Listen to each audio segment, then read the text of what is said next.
오늘 이렇게 수요 예배에 나와서 하나님의 말씀을 사모하고 하나님 앞에 예배를 드리는 우리 성도님들 한 분 한 분을 예수 그리스도의 이름으로 축복합니다. 오늘 본문에서는 매 7년에 면제년을 두어서 빌려준 돈을 면제하라는 그러한 규례를 본문에서 말씀하고 있습니다. 이웃에게 빌려준 것, 이웃 형제에게 빌려준 것에 대해서 독촉하지 말고 그러한 부분에 대해서 면제해달라고 말하는 내용이 오늘 신명기의 본문의 말씀입니다. 하나님께서 이러한 비제, 면제에 대해서 왜 말씀을 하시는가, 그리고 성경에서 이러한 말씀을 하시는 것이 어떠한 의미가 있고 우리가 이러한 규례를 살펴보면서 어떠한 것에 선행을 실천하고 하나님의 명령을 따라야 되는지에 대해서 한번 오늘 말씀을 살펴보도록 하겠습니다. 우리가 오늘 읽은 말씀은 신명기 15장 1절에서 11절까지의 말씀입니다. 그런데 14장 22절부터 이어지는 그 말씀의 맥락을 함께 살펴보면 조금 연결되는 부분이 있습니다. 14장 22절에서는 이렇게 말하고 있습니다. 너는 마땅히 매년 토지 소산의 11조를 드릴 것이며, 이렇게 나오고 있습니다. 토지 소산의 11조를 매년 드리라고 말하고 있습니다. 지금은 우리가 11조를 매년 드리지는 않고 매달 이렇게 드리고 있습니다.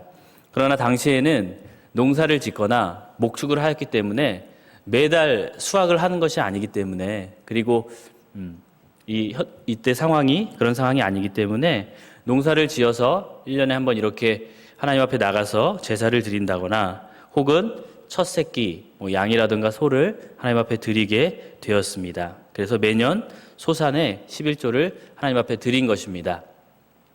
그런데 하나님이 정해두신 그 장소에 가서 하나님께 11조를 드려야 했습니다. 우리가 교회에 나와서 11조를 예배 시간에 드리고 하는 것처럼 그 지정된 장소에 가서 드렸기 때문에 혹 그 장소가 너무 멀거나 가는 길에 이제 험한 곳을 거쳐야 되는 경우는 조금 어려움이 있었습니다. 그래서 본문에 보면 하나님께서 이제 좀 부득이한 경우에는 그것을 돈으로 바꿔서 또 그것에 가져가서 그 앞에서 다시 이제 양이라던가 소라던가 이렇게 다시 바꿔서 제사를 드려라, 이런 말씀을 하기도 합니다. 그리고 매년 11조를 드리고 3년째에는 11조를 조금 다르게 드리는데요. 그 지정된 그 예배 처소에 가서 드리는 것이 아니라 성읍에 모아서, 자기가 있는 그 성읍에 모아가지고 기업이 없는 레위인, 그러니까 당시에 이제 종교적인 그 직업을 갖고 있었던 사람들은 농사를 짓거나 양을 치거나 하지 않잖아요. 하나님께 제사 드리는 것 혹은 교회에서 이렇게 업무를 보는 그러한 일을 하는 모든 것을 이제 그러한 일들을 하기 때문에 소득이 따로 없습니다. 그래서 그러한 사람들을 위해서 혹은 성에 있는 이제 나그네라던가 고아라던가 과부들이 배불리 먹을 수 있도록 그것을 그 성읍에 이렇게 드리라고 그렇게 하였습니다. 그리고 오늘 우리가 본문에서 보는 것처럼 이 면제에 대한 부분은 7년마다 오는 것이었습니다. 7년째 될 때에는 면제의 규례가 있었습니다. 이제 토지 같은 경우도 7년째에는 안식년이라 그래서요, 그 1년을 쉬는 경우가 있었는데요. 이런 면제의 은혜에 대해서도 같이 살펴보기를 원합니다. 제가 이 면제에 대한 이 본문을 보고 한번 이렇게 고민이 되었습니다. 만약에 7년째가 되었는데 빚을 제가 어떤 사람에게 줬습니다. 그래서 이제 하나님께서 그 빚을 다 면제를 해 주거라, 이렇게 이 신명기 말씀을 제가 보는 겁니다. 모든 사람이 이제 보게 되겠죠. 보게 되는데, 그러면은 예를 들어서 뭐 1만 원, 2만 원, 5만 원, 10만 원이면 그래, 하나님 말씀이니까 내가 면제 이렇게 딱 해줄 수 있을 것 같아요. 근데 이게 100만 원, 200만 원, 1000만 원, 5천만 원 이게 생각해 보니까 이게 저는 계속 금액이 올라가는 거예요. 10억, 20억, 내가 얼마까지 이게 가능할까? 돈이 제가 몇백억 이렇게 있진 않지만, 만약에 그렇게 됐다면 양이 100마리 막 올라가면은 그렇게 빚을 지기도 쉽지 않지만 이게 가능할까? 이런 생각이 드는 거예요. 그리고 오늘날 같은 경우는 사업을 하시거나 아니면 집을 구입하거나 할 때도 대출이 없이 하는 경우는 거의가 없잖아요. 근데 이 말씀을 어떻게 적용을 할 수가 있을까? 그러면 은행 같은 경우는 이게 말이 좀 어렵잖아요. 그래서 고민을 이렇게 해봤습니다. 그러면 하나님께서 이렇게 이상적인 것 같아 보이는 이 말씀을 왜 이스라엘 공동체에게 주시고 꼭 지키라고 이렇게 말씀을 하셨을까? 거기에는 하나님의 의미가 있을 것이다. 11조 같은 경우도 이 당시에는 매년 1년에 한 번 이렇게 드렸지만 지금 같은 경우는 우리가 이제 주로 월급 형식으로 많이 소득을 얻기 때문에 매달 드리는 방식으로 조금 조정이 되어 있잖아요. 그런 것처럼 하나님께서 말씀하신 이 면제하라는 이 부분도 오늘날의 현실에 맞게 하나님의 그 마음과 하나님의 그 말씀하시고자 하는 요지를 안다면 우리가 잘 적용할 수 있지 않을까 하는 생각을 해보았습니다. 그러면서 한편으로는 이렇게 된다면 진짜 사람들이 서로 악용을 해서 막 빚을 진 다음에 암 갖고 막 빚을 막 지고 이렇게 이용할 수도 있고 악용할 수도 있지 않을까 이런 생각도 다시 해보았습니다. 근데 그러면서 제가 한 가지 딱 깨달은 게 뭐냐면 순간적으로 제가 이 생각을 계속하면서 깨달은 게 제가 빚을 이렇게 빌려주는 입장에서 생각을 하더라고요. 그러니까 제가 빌린다는 입장에서 생각을 하는 게 아니라 왜 저도 모르게 왜 내가 빌려준 사람의 입장에서 생각을 하지? 내가 왜 면제해주는 사람의 입장에서 생각을 하지? 면제해주는 사람의 입장에서는 이 빚을 면제한다는 게 사실은 좀 쉽지 않은 일이잖아요. 근데 만약에 내가 면제를 받아야 되는 입장이라고 생각을 한다면 이 말씀이 나에게 어떻게 다가왔을까? 이 하나님의 선포가 어떻게 다가왔을까 하는 생각을 하면서 나도 참 하나님 앞에서 이렇게 은혜가 필요하고 마음이 좀 낮아지고 가난해질 필요가 있구나 하는 생각을 하게 되었습니다. 제가 아이들도 셋 다 어리고 집도 부유하지 않고 가진 재산도 많지 않아서 제가 풍성하지 않다고 생각합니다. 그리고 저희 아내도 이제 절약하면서 이렇게 지내는 것을 보게 됩니다.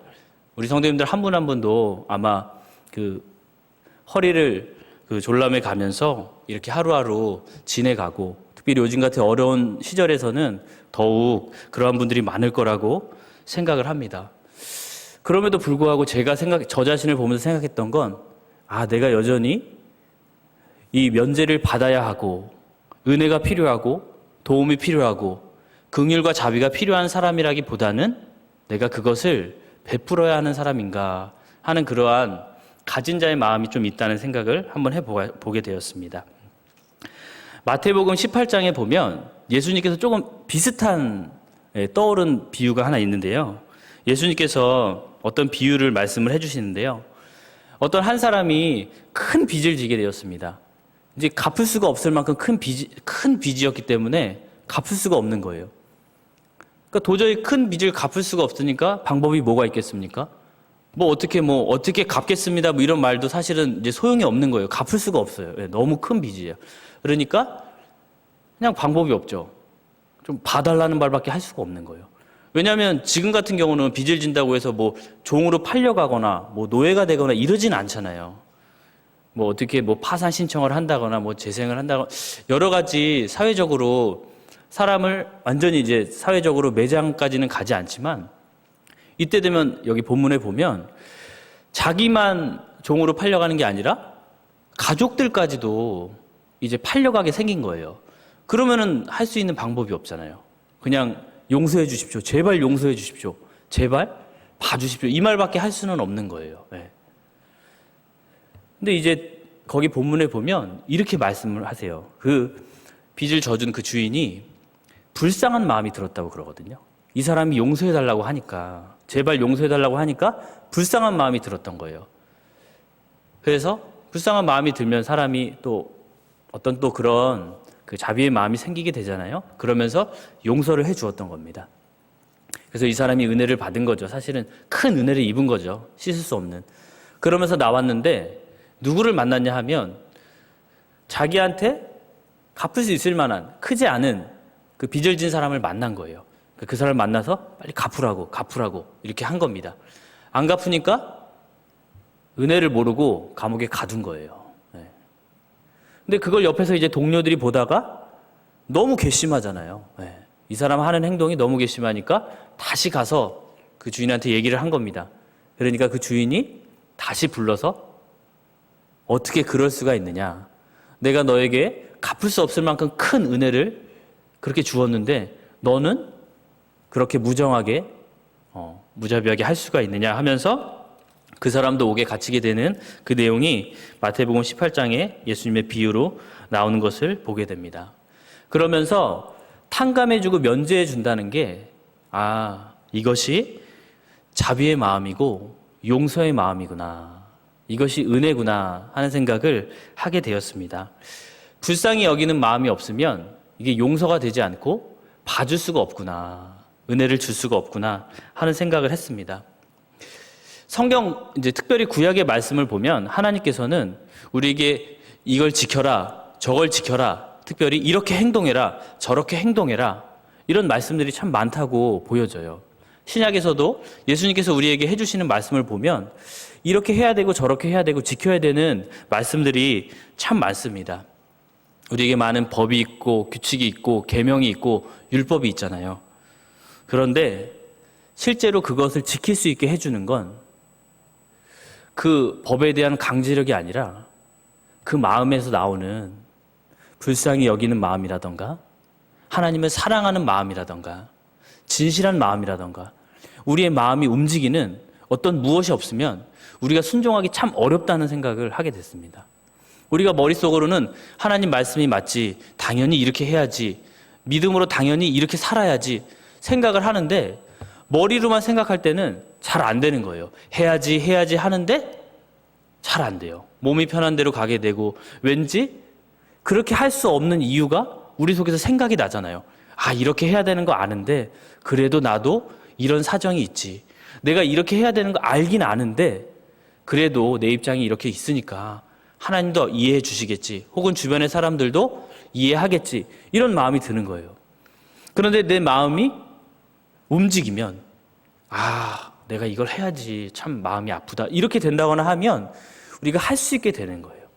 그래서 하나님께서 우리의 마음을 움직여 주시고 우리 마음속에 그러한 좋은 마음들을 준다는 게 참 얼마나 큰 은혜인지 모르겠습니다.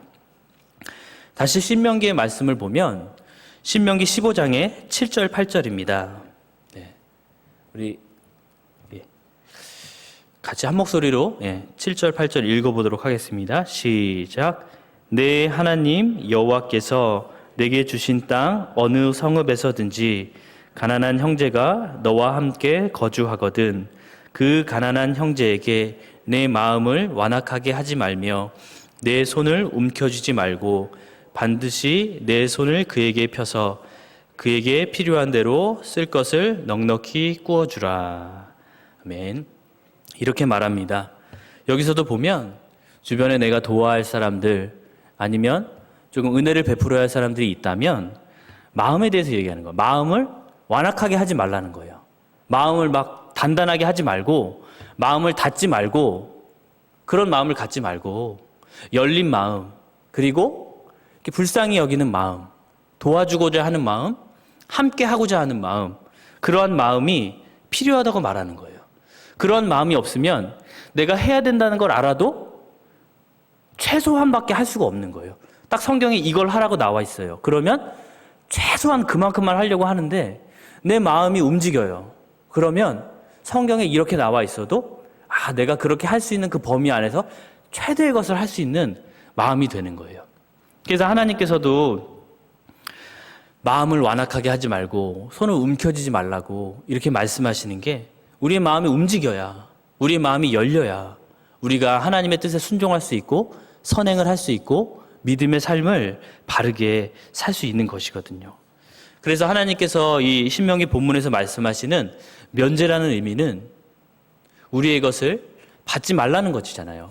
근데 그 속에 담겨 있는 더 깊은 의미는 우리가 이런 마음의 태도를 가져서 하나님께서 그 가난하고 불쌍한 사람들 혹은 위기에 처한 사람들을 향해서 가지는 마음이 있잖아요. 그 마음을 우리 믿는 사람들도 가지라고 말씀을 하시는 거예요. 그 마음이 있어야 우리가 주님의 그 뜻을 따를 수 있다고 하시는 거죠. 가끔 이렇게 하나님과의 나의 관계, 그리고 이웃과의 관계를 설명하는 이런 삼각형을 보면 삼각형에서 그 위에 있는 꼭지점은 하나님이에요. 이렇게 삼각형이 있으면요. 그러면 이쪽 한쪽 꼭지점은 누구라고 설명하냐면 이제 나라고 설명을 해요. 그리고 다른 한쪽 꼭지점은 이웃 혹은 형제라고 설명을 하는 거예요. 그러니까 내가 이 위로는 하나님과의 관계가 잘 돼 있어야 하고 옆으로는 이웃이라고도 하고 형제라고도 하는 사람과 잘 관계가 돼 있는 이러한 것에 대해서 이야기하는 모습을 제가 본 적이 있거든요.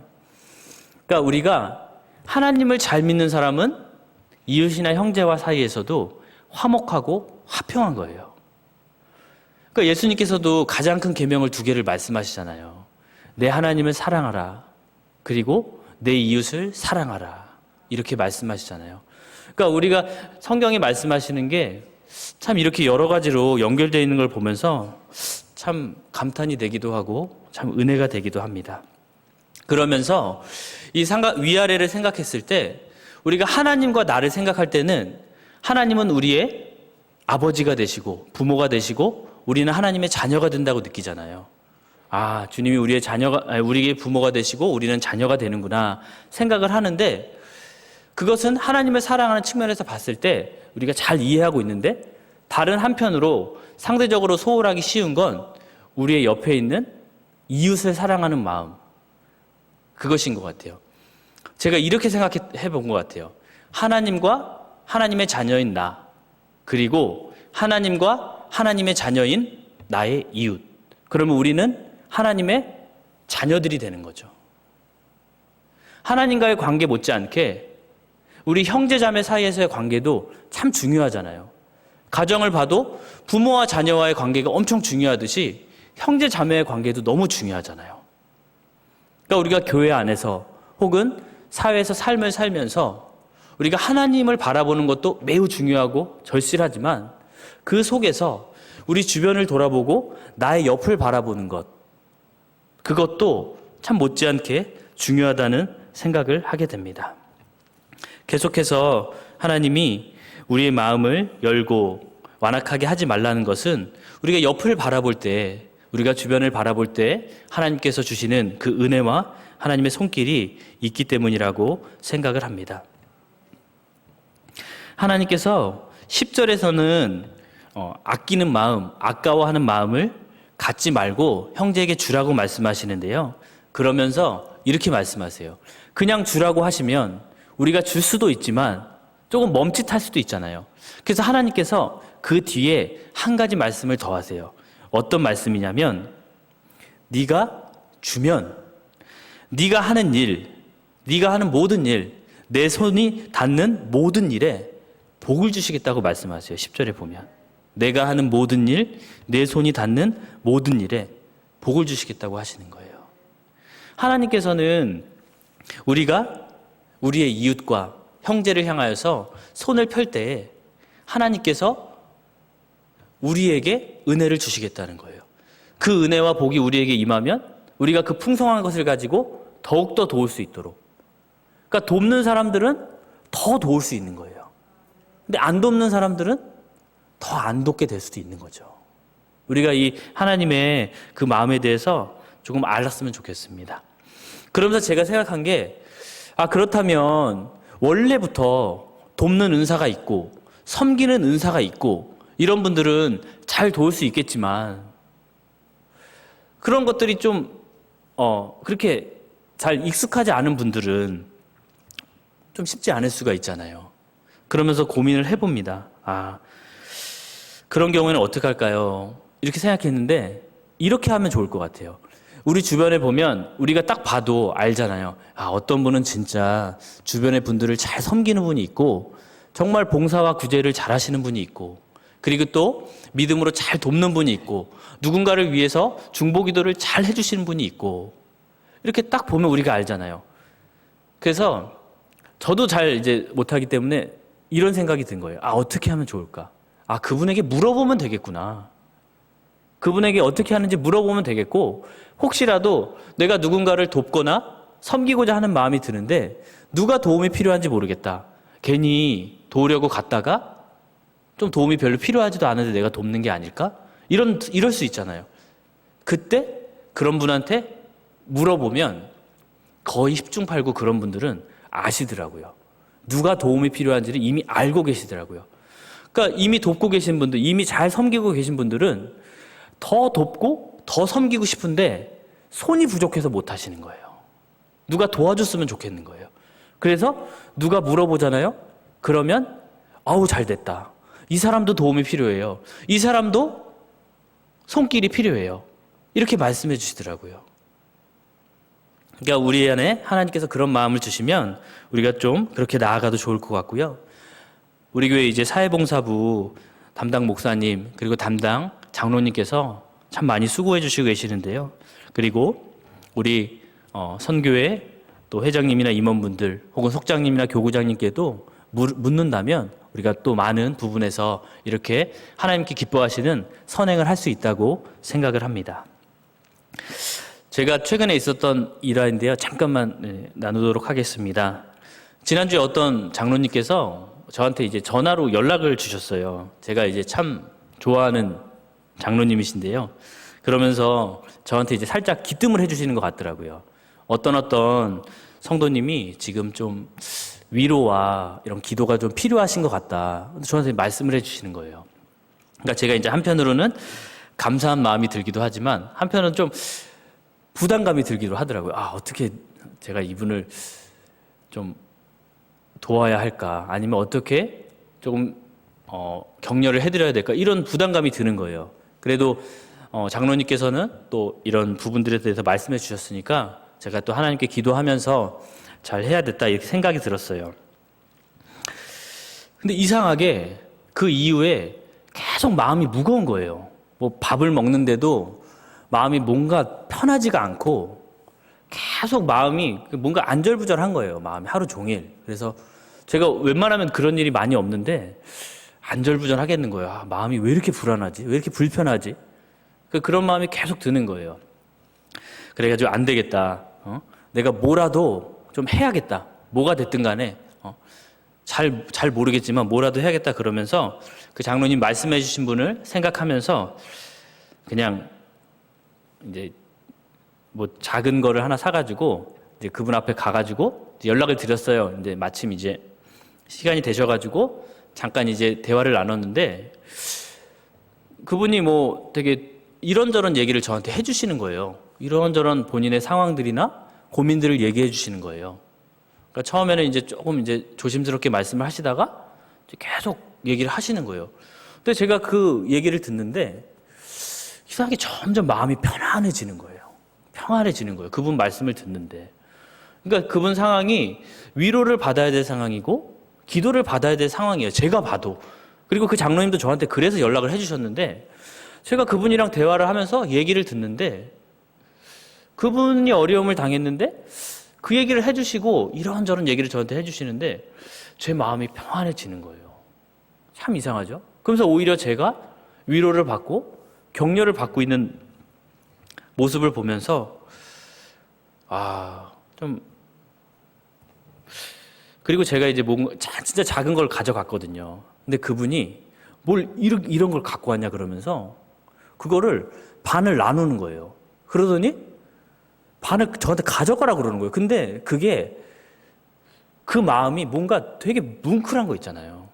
이분이 저를 계속 생각하고 있다는 마음이 드는 거예요. 너무 그러면서 제가 그분을 위로하기 위해 갔지만 오히려 큰 은혜를 받고 뭔가 마음에 감격을 받고 온 거예요. 그 이후로 참 내가 그분이 참 따뜻하다는 생각을 하면서 내가 성도님들에 대해서 너무 모르는구나. 참 그런 마음을 하면서 생각을 하고 왔습니다. 그러면서 말씀을 준비하면서 그런 생각이 들더라고요. 신명기 15장 말씀은 우리한테 이제 면제, 빚을 없애주라는 말씀을 이렇게 하시잖아요. 근데 저는 이것이 물질적인 빚을 없애주라는 그 말만 같지는 않더라고요. 이게 우리 형제들에게 있는 좀 해결하기 어려운 부분, 마음의 짐들, 고민들이 있잖아요. 이런 걸 서로 덜어주고 짐을 함께 져주고 이런 마음이 드는 것 같더라고요. 그럴 때 우리가 함께하는 그 은혜가 있다는 생각이 드는 거예요. 이 본문에 보면 형제라는 말이 많이 나와요. 형제를 면제해달라 이런 말이 많이 나오거든요. 우리가 교회 안에서 그리고 믿음 안에서 한 형제 자매잖아요. 그러니까 이 말씀이 저는 그렇게 들리는 거예요. 우리가 한 형제 자매로서 서로의 믿음의 짐, 그리고 고민의 짐, 심령의 짐, 그리고 때로는 물질적인 짐이 될 수도 있겠고 여러 환경의 짐이 될 수 있겠죠.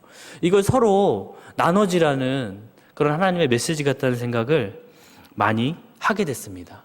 신앙적으로 좀 침체되어 있거나 고민이 있을 수 있잖아요. 그런 분들이 우리의 눈에 보인다면 그 짐을 좀 나눠지라는 말씀 같고요. 좀 건강 때문이나 아니면 염려 때문에 좀 위축되어 계신 분 계시잖아요. 그런 분들이 보이시면 좀 같이 그럴 수 있잖아요. 내가 저분한테 좀 이렇게 너무 다가가면 지금 좀 해가 되는 것이 아닌가. 그런데 그런 마음이 드는 거예요. 우리가 주 안에서 형제잖아요. 우리가 남남이 아니잖아요. 그러니까 그 속에서 내가 그러한 마음을 갖고 하나님 앞에 기도할 때 지혜를 주실 것 같기도 하고 하나님께서 그 마음을 주실 것 같아요. 그러면 그 마음에 따라서 우리가 순종할 수 있는 거죠. 네. 왜냐하면 우리가 남이 아니니까요. 타인이 아니잖아요. 하나님께서는 우리를 한 형제, 한 자매로 부르셨잖아요.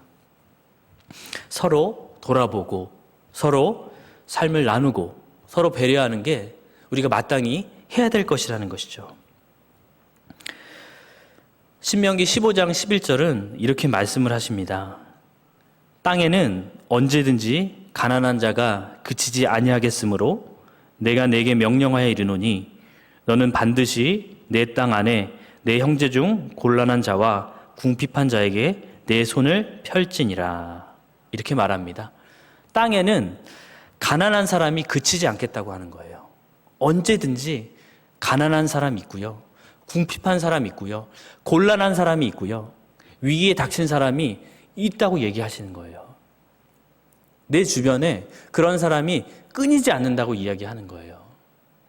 그러니까 우리가 돌아보기만 하면, 옆을 보기만 하면, 마음을 열기만 하면, 손을 펴기만 하면 그런 사람을 만날 수 있고 대할 수 있다고 하나님께서는 말씀해 주시는 겁니다.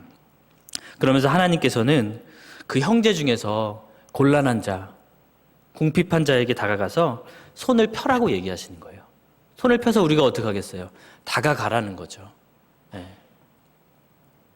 어떤 이제 코로나19 상황 때문에 우리가 막 집으로 찾아간다던가 이런 게 좀 쉽지 않을 수 있잖아요. 그렇지만 우리가 이 속에서 할 수 있는 여러 가지 방법들이 있잖아요. 네. 여러 가지 모양들이 있잖아요.